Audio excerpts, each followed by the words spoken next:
झन देते गारी मैं शराबीनो हो, ये बाई झन देते गारी मैं शराबीनो हो। मोला जबरन पिलाई इस मैं का करूं, मोला जबरन पिलाई इस मैं का करूं। कौन की रहे भिन्ने भिन्ने बियादिस तोरा तार तोर मुखला तो हम वैसने हाथ। ये बाई झन देते गारी मैं शराबीनो हो, ये बाई झन देते गारी मैं शराबीनो हो।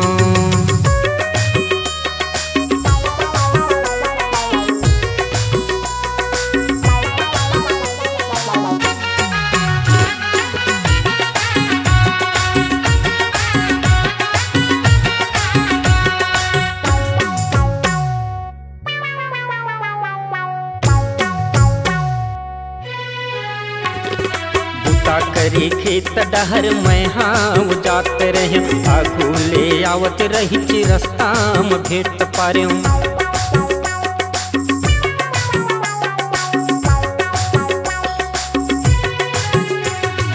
पीले भाई पीले कही के मोला जिधी आई, नहीं पियाऊं के है उता नगद के खिसे आई। दारू के संग मा डिस्पोजल चखना, दारू के संग मा डिस्पोजल चखना। दोस्ती माँ कसम खा के मोला पड़ गे फसना, वो मैं का करूं। दुनिया में तोरे बस तो संगी साथी है, जा उखरे मन के बात ला मानत रही और पियत बैठे रही। ये बाई झन देते गारी मैं शराबीनो हो, ये बाई झन देते गारी मैं शराबीनो हो।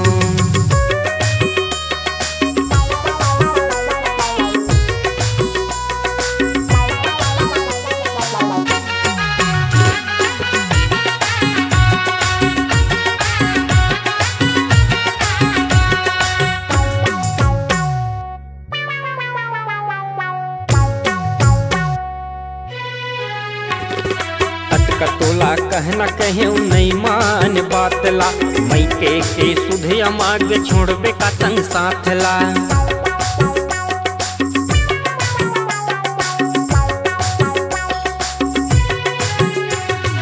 दारू नहीं पियाऊ मैं हखावती हो क्रिया, दारू ले ज्यादा तोर बरे है वो क्रिया। दारू के चक्कर माँ होगे जग हसाई, दारू के चक्कर माँ होगे जग हसाई। होगे नशा ज्यादा ता मैं का करूं। वाह रे तोर क्रिया कसम, ये तोर सब बहाना है ना, सब जानता मैं हाँ। उकरे संग बैठे रही और काम बुतला छोड़ दे। ये बाई झन देते गारी मैं शराबीनो हो, ये बाई झन देते गारी मैं शराबीनो हो। मोला जबरन पिलाई इस मैं का करूं, मोला जबरन पिलाई इस मैं का करूं।